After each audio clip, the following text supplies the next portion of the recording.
Hello on this first day of June and welcome to a Monday edition of the NCWLIFE Evening News. I'm Grant Olson. Here's some of the stories we have coming up for you tonight. Chelan County government offices entered their second week today without phones, email, internet, or electronic records access. A man is facing attempted murder charges in an alleged pipe bomb attack, which led police to cordon off an entire city block in the town of Brewster. Our warmer than normal temperatures will continue this week with a cool down expected this weekend. I'll have your full local weather forecast coming up.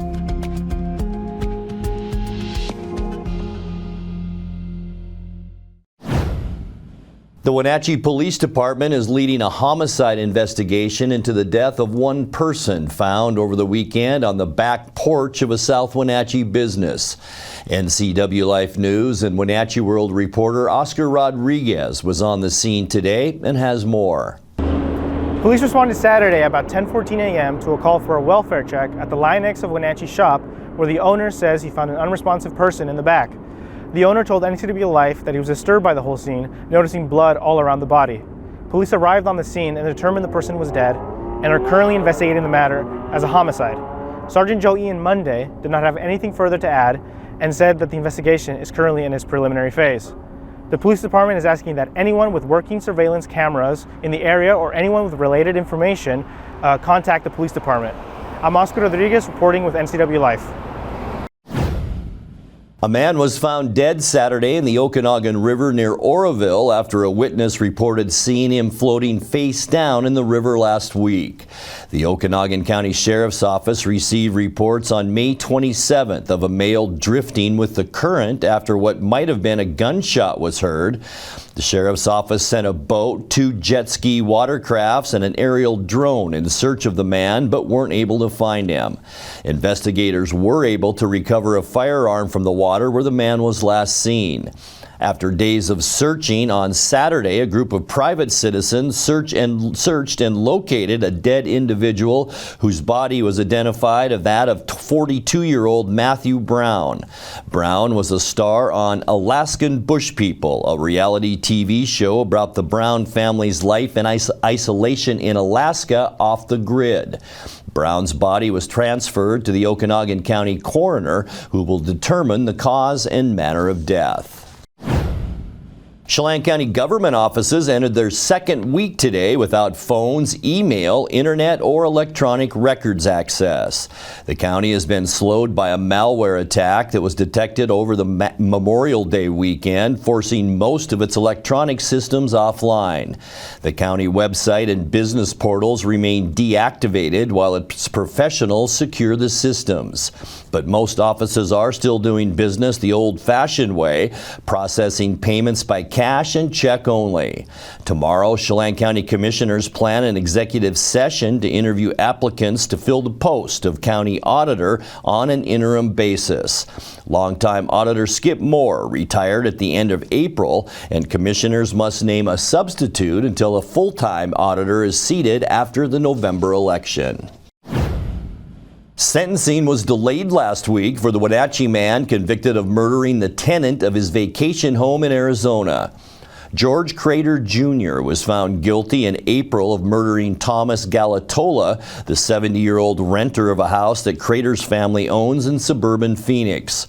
Crater assaulted Galatola in October 2024 over unpaid rent, and Galatola died 8 days later from a brain injury.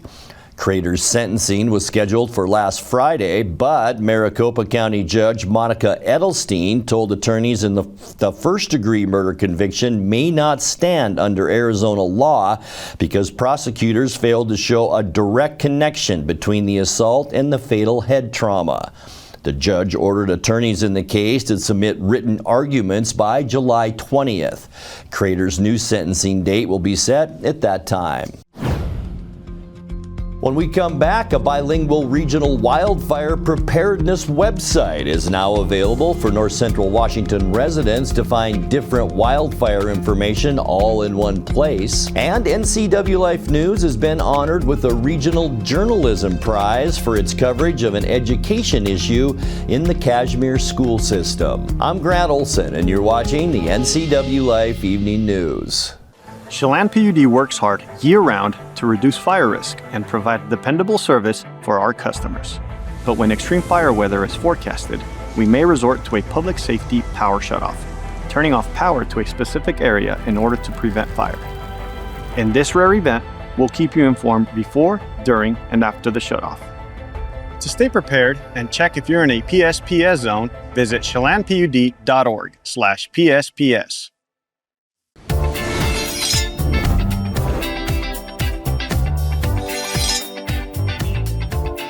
I'm Jen Mueller. Watch for my show, I Cook, You Measure on NCWLIFE. It's part cooking instruction, part entertainment, and all about connecting over food and wine with your favorite Northwest athletes. Watch I Cook, You Measure with Jen Mueller Mondays at 1, Wednesdays at 2, Fridays at 11 a.m., and Saturday and Sundays at 10:30 p.m. right here on the NCWLIFE channel. Celebrate America at the Real Homes Rock Fest on the last Saturday in June.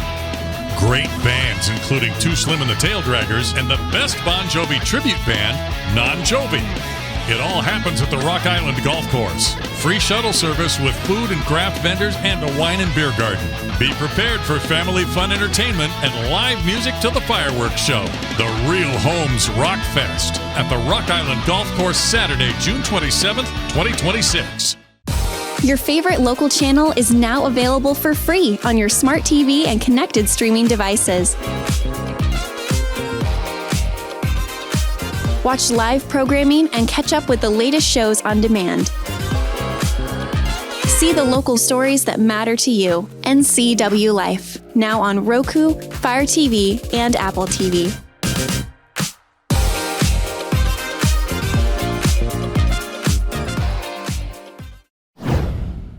A bilingual regional wildfire preparedness website is now available for North Central Washington residents to find different wildfire information all in one place. WildfireNCW.org, or FuegoNCW.org in Spanish, was developed by the Regional Wildfire Working Group. That group was facilitated by Our Valley, Our Future and includes several public agencies and local organizations with Cascadia Conservation District and Chelan County PUD as lead partners. The website will help residents prepare their home and property, track active wildfires, check burn bans and alerts, and know what to do before and after a fire. Our Valley, Our Future says a centralized website like this one has been in discussion for over a decade, and this website's launch fulfills an objective within the organization's current action plan. A man is facing attempted murder charges in an alleged pipe bomb attack, which led police to cordon off an entire city block in the town of Brewster. 40-year-old Cody Franklin Webster is jailed on suspicion of attempted murder and explosives violations. It happened on Thursday near the intersection of Main Avenue and 4th Street when a man reported finding a pipe bomb under the back tire of his parked vehicle. Brewster police cleared the area and called the Spokane County Explosive Disposal Unit. Specialists from that unit determined the device was a live explosive and defused it. Police say they identified Webster as the suspect in the case, and arrested him the same day. They allege Webster planted the device as a targeted attack. NCWLIFE has been honored with a Regional Journalism Prize for its coverage of an education issue in the Kashmir school system. The Society of Professional Journalists Northwest region singled out Jordan Gonzalez's story about Kate Jacobson, a Kashmir high school student who battled with the district last year over her eligibility for valedictorian. Jacobson enrolled at CHS for her senior year after previously attending private school, and the district said that disqualified her from the valedictorian title despite her 4.0 grade average. Jacobson's family sued, and Judge Travis Brandt overruled the district's decision because it had no written policy in effect. The story took third place in SPJ's Education Reporting Awards for small media markets. Last year, Gonzalez won SPJ's first place award in the at-large multimedia category for her reporting on harassment at Wenatchee Valley College. Coming up next, after the pandemic silenced many youth music programs across the region, the Wenatchee Valley Youth Symphony Orchestra has steadily rebuilt itself. More on that in tonight's feature story. Expect warm temperatures this week with possible showers on Wednesday. I'll have your local weather details, and Kate Calvin will have the latest in area sports. All that as the NCWLIFE Evening News continues after these messages. Slide and surf all summer long. Soundwave Saturdays, more than a surf park, it's the summer scene.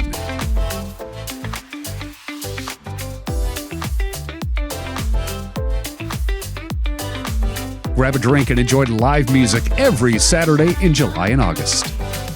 Slide Waters in Lake Chelan. Don't miss it. Community is more than just a place. It's the people, stories, and connections we share. At the Wenatchee World, we're your neighbors, your storytellers, and your trusted voice. From uncovering the issues that matter most to celebrating the moments that bring us together. We deliver the stories that keep the community moving forward. The Wenatchee World, your community voice, here every day. For over 35 years, the Sangster family has been not only representing GMC, but the entire community. As one of the few family-owned dealerships in Washington, you can count on our personal integrity, which has spanned over 3 generations, to ensure your satisfaction. Sangster Motors stands behind everything we sell, from GMC professional-grade products and service from a professional-grade dealership. Remember, caring about your family is what brings you back to ours. Your favorite local channel is now available for free on your smart TV and connected streaming devices. Watch live programming and catch up with the latest shows on demand. See the local stories that matter to you. NCWLIFE, now on Roku, Fire TV, and Apple TV.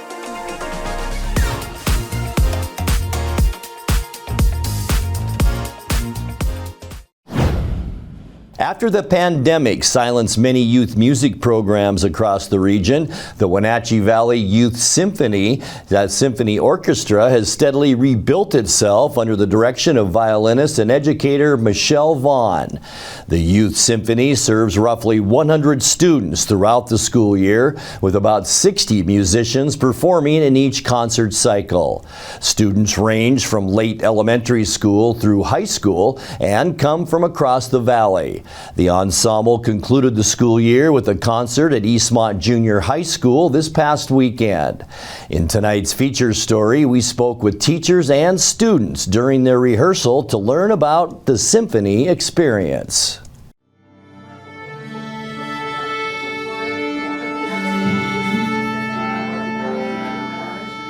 So I have lots of hats. With the Wenatchee Symphony, I'm the concert master, which is the lead violinist. And then with Wenatchee Valley Youth Orchestra, I'm the program director, and then I also coach violin. And tonight I'm playing viola.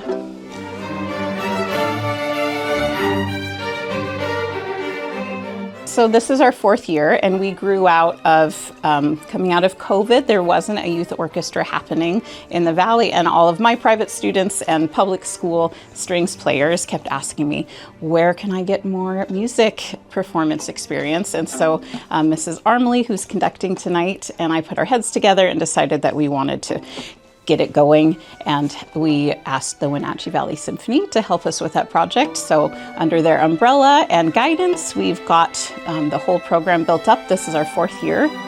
Last year was my sophomore year, and after the first semester, I kind of lost my motivation to play viola. And then I decided to, after a few months, I decided I wanted to pick it back up for this school year. And I want to become a better musician, so I decided to join Wenatchee Valley Youth Symphony.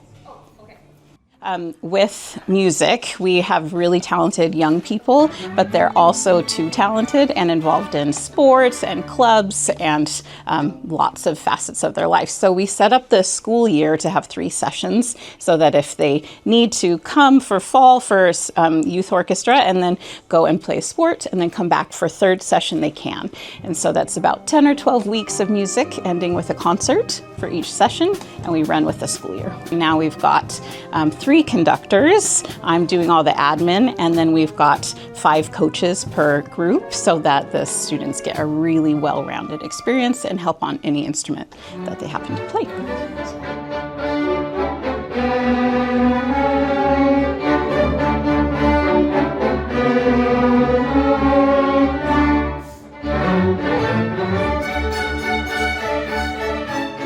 I liked a piece we played called Marche Lave last session over the winter.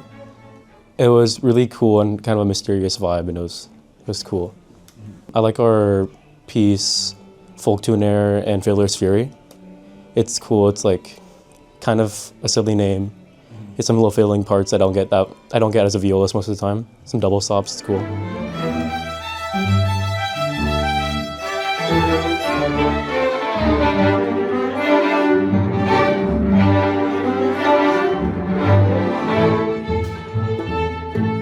We always do a blend of a really traditional classical piece to help the students build their library and their heads of music they know. Dance of the Tumblers is what we're playing with the full symphony.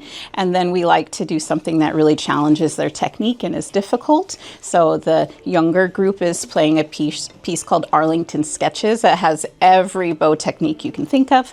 And then the big exciting finale is Pirates of the Caribbean with our full combined winds, brass, percussion, strings. Is going to be a party on stage for sure.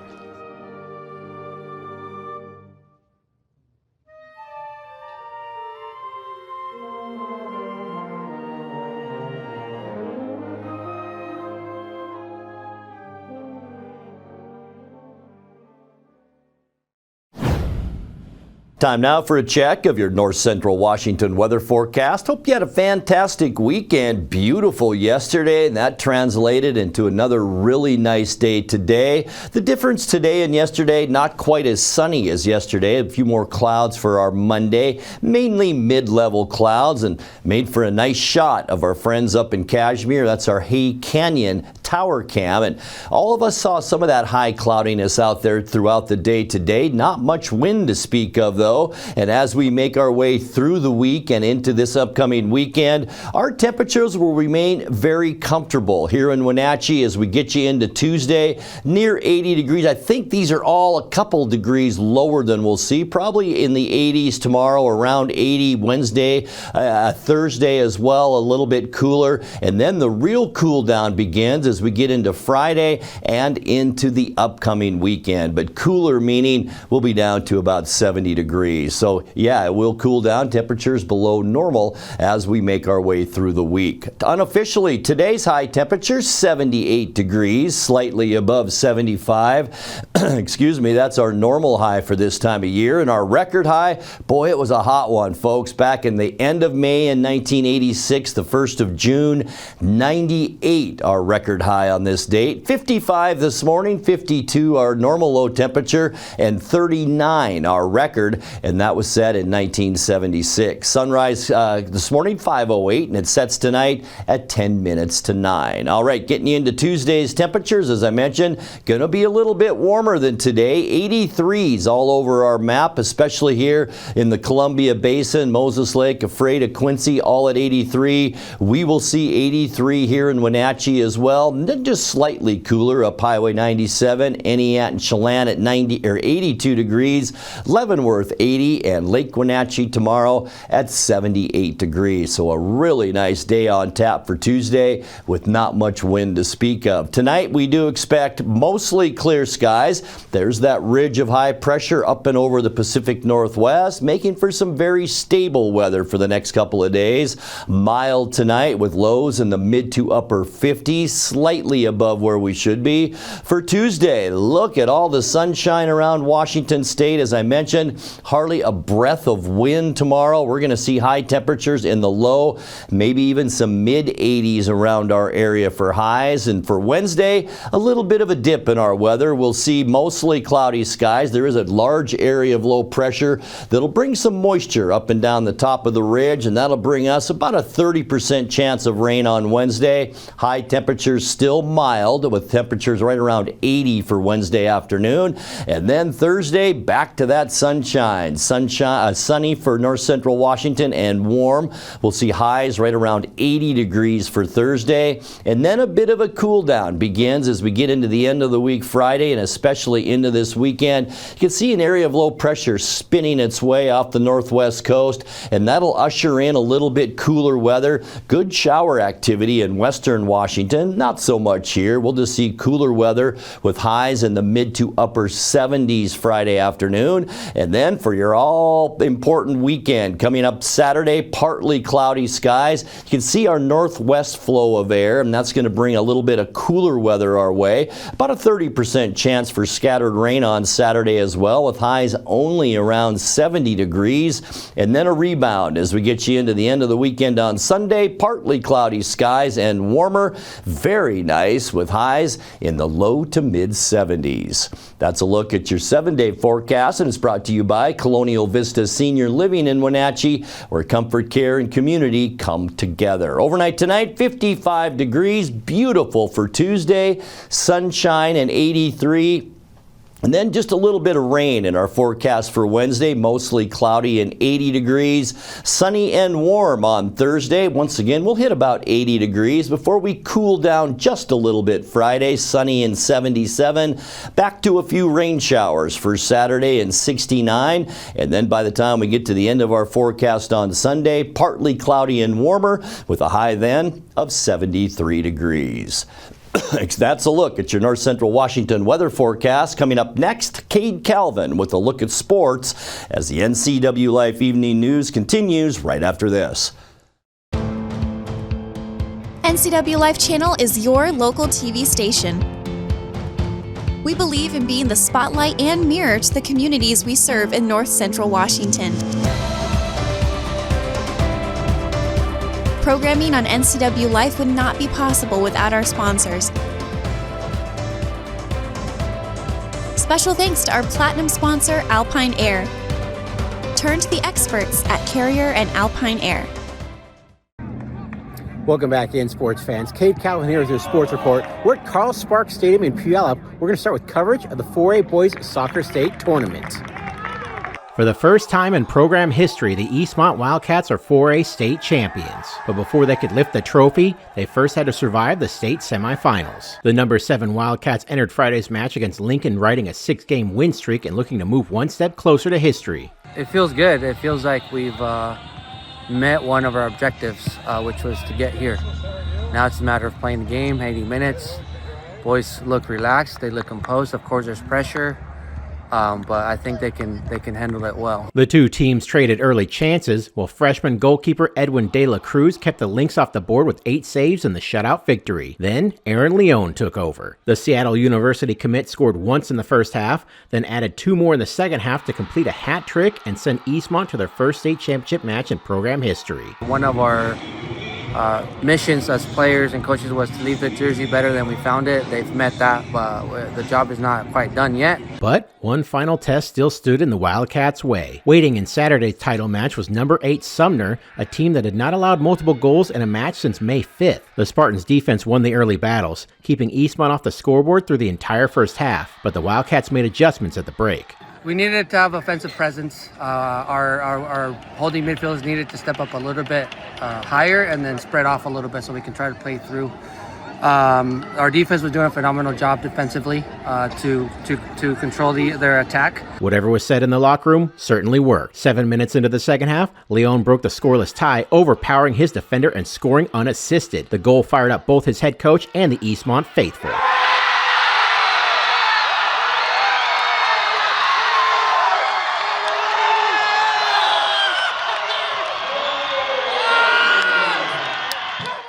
Then he struck again in the 61st minute to double the lead. Sumner continued to push forward, but the Wildcats' defense refused to break.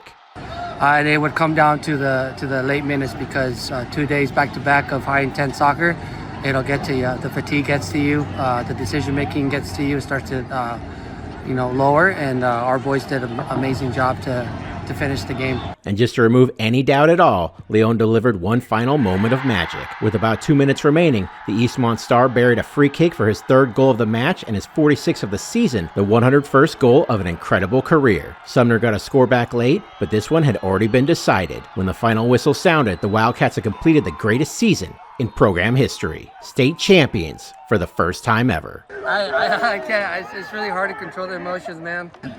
Get yourself a Narrow Leon, man. What a player. Eastmont finishes the season 17-4-1 and brings home the first state championship in school history. And what an exciting weekend of soccer that was. All right, let's talk some motorsports action now. We'll toss it over to NCWLIFE reporter Nathan Eshelman at the Wenatchee Valley Super Oval.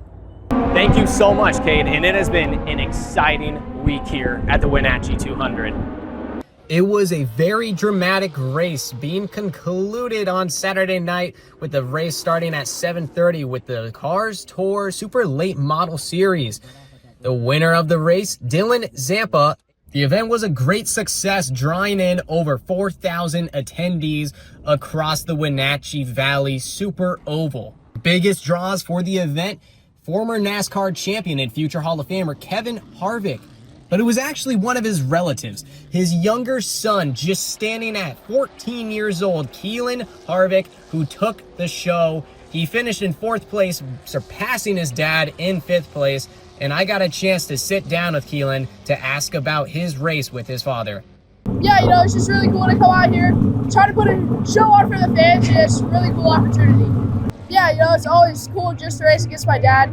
It's always the competition between us and just really fun. Probably, but I don't know. I say a lot to him, try to get into his head, but it doesn't work most of the time. That's it from the Wenatchee Valley Super Oval. I'm Nathan Eshelman. Back to you, Cade. Alrighty, and thank you so much for that report, Nathan. Now we've got some news on Seahawks legend, Russell Wilson. Russell Wilson is heading to the broadcast booth. Multiple reports say the former Seattle Seahawks quarterback is finalizing a deal to join CBS Sports as an analyst. The 10-time Pro Bowl selection had also been considering an offer from the New York Jets to serve as a backup quarterback this season. It's currently unclear whether Wilson is retiring from football or simply stepping away from the game for the time being. The 37-year-old threw for more than 46,000 yards and 353 touchdowns during a career that included stops with the Seahawks, Broncos, Steelers, and Giants. Wilson remains the Seahawks' all-time leader in passing yards and touchdown passes. Alrighty, that's all for sports. Reporting from Puyallup at Carl Sparks Stadium, I'm Kate Calvin for NCWLIFE. And that will do it for the NCWLIFE Evening News this Monday, June 1st. Remember, if you see news happening, let us know. Email your news tips to news@ncwlife.com or just give us a call at 888-6295. Our channel is also available on Roku, Fire TV, and Apple TV. I'm Grant Olson. Thanks so much for being with us and have a great night. A kitchen that makes mouths water and jaws drop. A bedroom from a dream with a bath from a spa. A walk-in you'd never want to walk out of. A pool like the fountain of youth. And a view that never gets old. When buying or selling a home of the highest standards, it's comforting to be represented by a real estate company with standards to match. Coldwell Banker Global Luxury. Live well with Coldwell.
Tune in Monday through Friday at 5, 6, and 10 for the NCW Life Evening News, or go to our website at ncwlife.com, or you can visit us on Facebook. North Central Washington, the NCW Life channel has you covered.